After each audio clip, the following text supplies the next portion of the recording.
Salut, dans ce tuto, comment faire pour ne pas tomber enceinte et vivre pleinement sa vie sexuelle et c'est là sans pour autant utiliser un contraceptif. Nous allons apprendre comment est-ce qu'une personne arrive à tomber enceinte et quoi faire pour ne pas tomber enceinte. Et c'est là par acquisition des 4 connaissances de base que nous allons décrire tout au long de ces titres. C'est parti. Nous allons nous servir à décrire qu'est-ce qu'on appelle cycle menstruel, qu'est-ce qu'on appelle date d'ovulation et quand est-ce que l'ovulation survient et en quoi est dit ou quelle est l'importance de l'ovulation. Et après cela, nous allons apprendre la durée des spermatozoïdes et puis nous allons citer sur la vie de l'ovocyte D. Et avant de citer sur sa vie, nous aurons à décrire certaines lignes de ce qu'on appelle ovocyte D. Sans pour autant être tardé, nous allons commencer avec le cycle menstruel. Par définition, un cycle menstruel, c'est une période allant du premier jour de règles précédentes à la veille de règles suivantes. Vous êtes d'accord avec moi que chaque mois, une femme a des saignements qu'on appelle la menstruation. D'autres appellent le règle. Pour chaque mois, il y a un jour de débit pour chaque règle.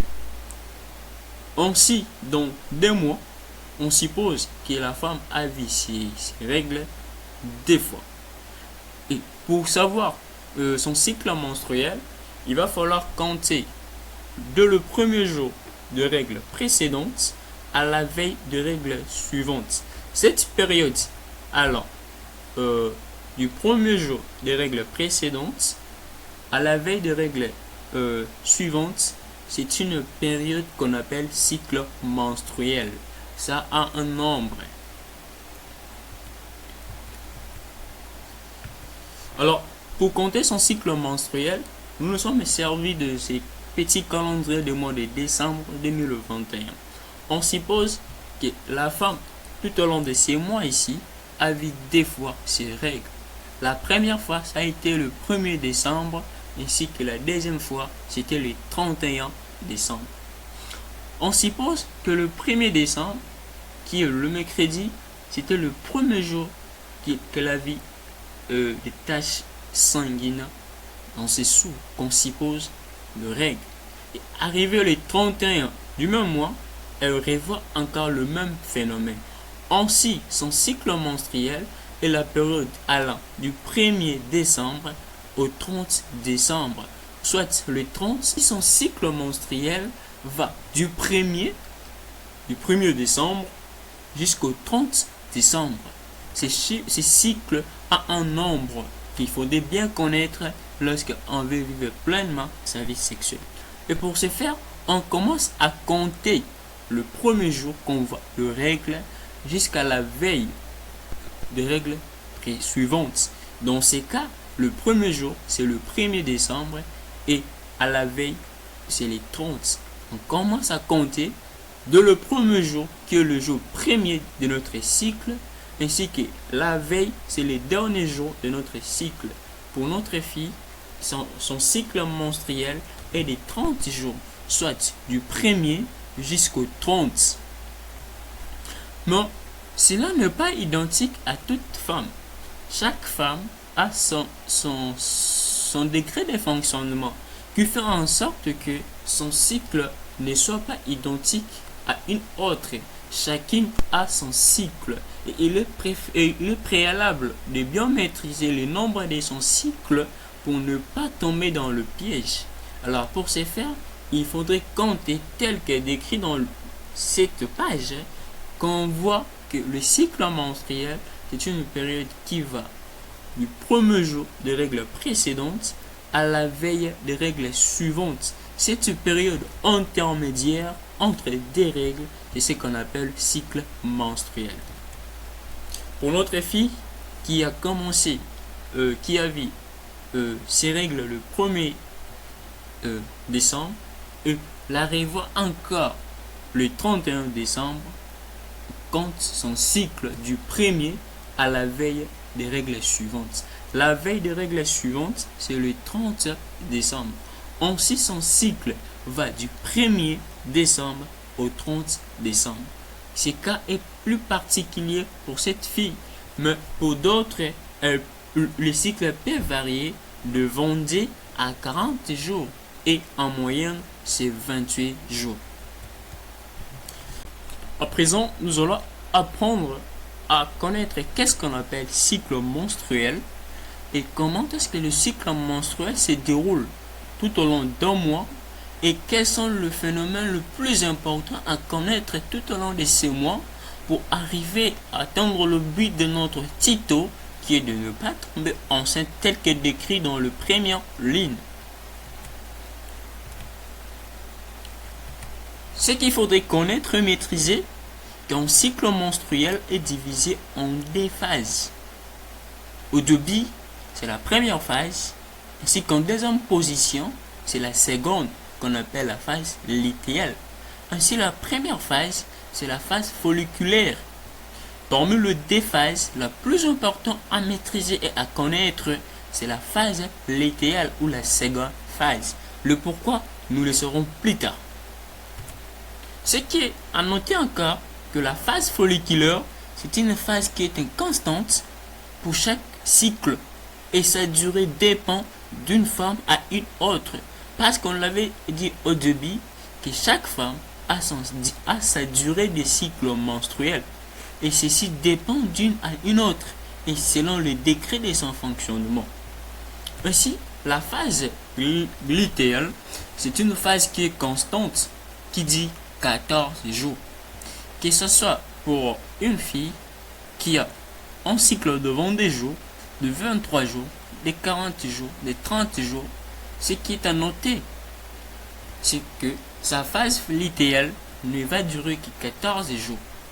Et retenez ceci, c'était un point capital. Nous allons apprendre un peu plus loin le pourquoi. Le plus important encore à connaître, entre les deux phases, il se passe un processus, un événement tellement important qu'on appelle l'ovulation. Mais c'est quoi l'ovulation? L'ovulation, c'est l'expulsion du gamète féminin qu'on appelle ovocyte D.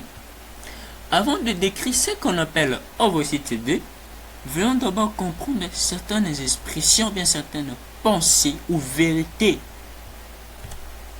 On dit que la femme ne peut tomber qu'enceinte si l'ovocyte D survit encore après son inspection.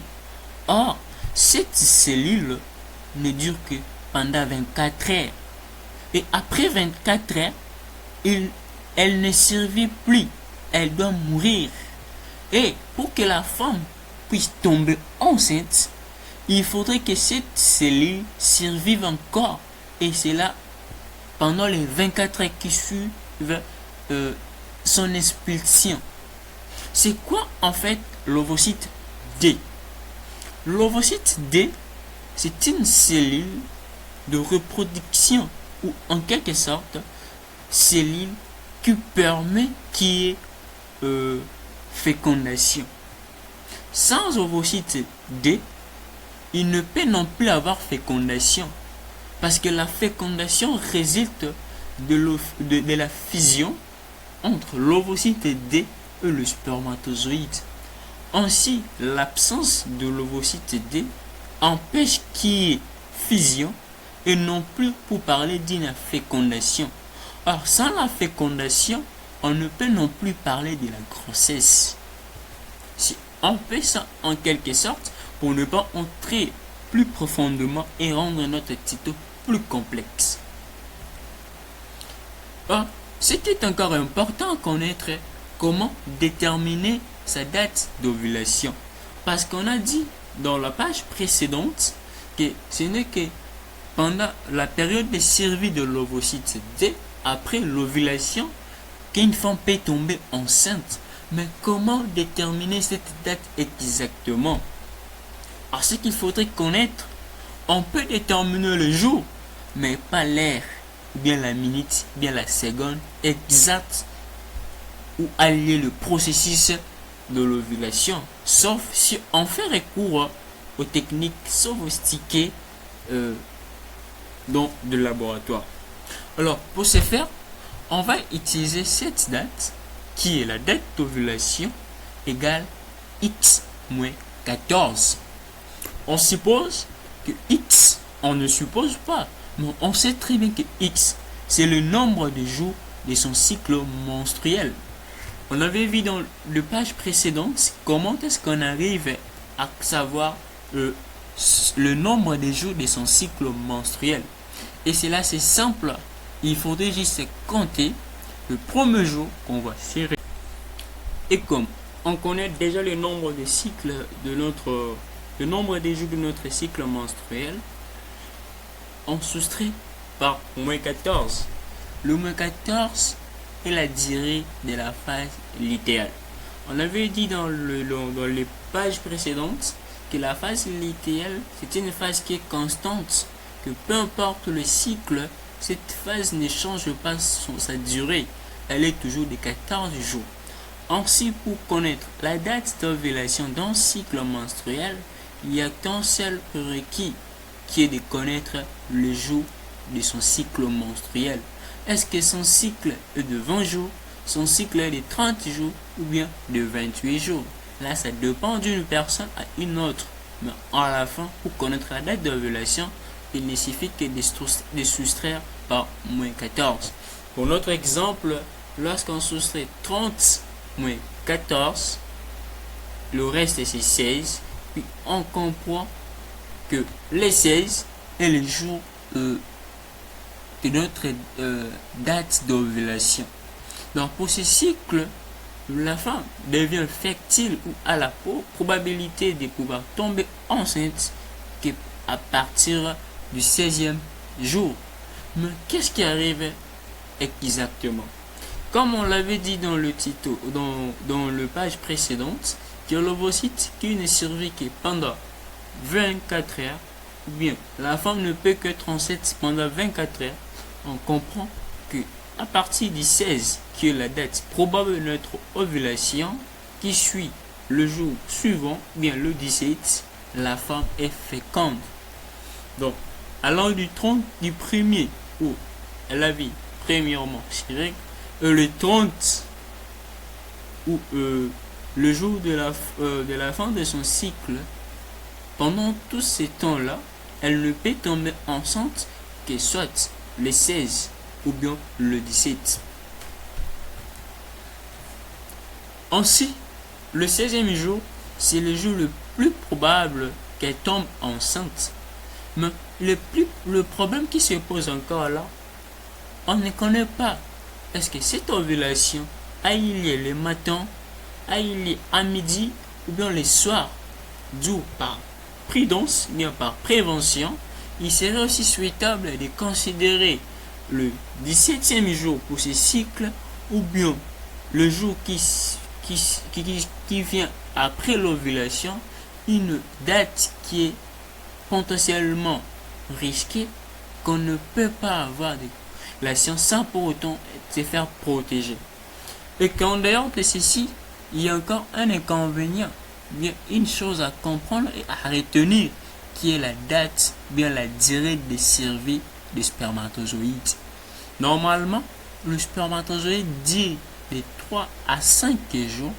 Ainsi, chez une femme dont l'ovulation est estimée le 16 pour ces cas ici, elle ne doit non plus avoir de rapport à partir du 12e jour. De telle sorte que,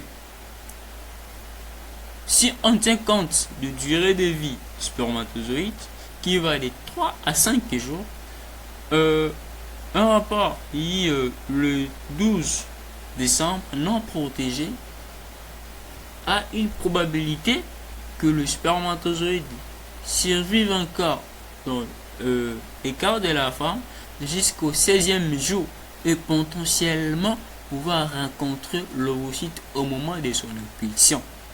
Ainsi, veuillez retenir ce qui suit pour ne pas tomber enceinte exactement. Et avant de finir cette vidéo, nous vous remercions pour votre assistance, de bien vouloir rester jusqu'à ce moment tant voulu où nous allons clore tout ce qui a été dit précédemment. On suppose qu'on connaît X, ou soit X qui est le nombre de jours de cycle menstruel. Pour arriver tel que décrit dans le titre de notre tuto, comment faire pour ne pas tomber enceinte, il faudrait respecter ou bien suivre cette étape attentivement. Pour X, le nombre de cycles menstruels, on procède avec ces calculs. En X moins 14, c'est le nombre de jours de la phase glutéale qui ne change pas pour chaque cycle pour connaître la date de l'ovulation. C'est la date de l'ovulation qui oriente le risque, bien quand est-ce qu'on peut tomber enceinte. Alors, cette durée ou la période qu'une femme peut tomber enceinte a un début et puis une fin. Pour connaître le jour de début avec le risque de tomber enceinte, on fait X moins 14 moins 5, soit X moins 19. Et puis pour connaître le jour de fin avec le risque qu'elle est tombée enceinte, on fait X moins 13. De telle sorte que la période allant pour un cycle menstruel donné, représenté par X, soit la période allant pour X, le nombre de cycles, soit X moins 19 à X moins 13, c'est une période de risque qu'on ne peut pas faire des rapports sans pour autant le protéger de peur qu'on tombe enceinte. Merci et prenez bien soin de vous car votre santé ne dépend que de vous. Alors, pour ce faire, il suffit tout simplement de connaître son cycle menstruel, d'établir son calendrier, de pouvoir représenter pour le mois donné son cycle menstruel. Quand est-ce que cela va commencer et puis quand est-ce que ça va terminer. Mais il y a encore une chose à notifier, qu'il existe des cycles qui sont irréguliers, qu'on appelle des cycles irréguliers qui changent d'un mois à un autre. Ça peut arriver qu'au mois d'avril, le cycle a présenté 28 jours, arrivé au mois de mai, le cycle chute à 24 jours. Alors, pour arriver à ces points ici importants, il serait mieux d'utiliser les cycles le plus extrême ou bien le plus long lorsqu'on a un cycle menstruel irrégulier.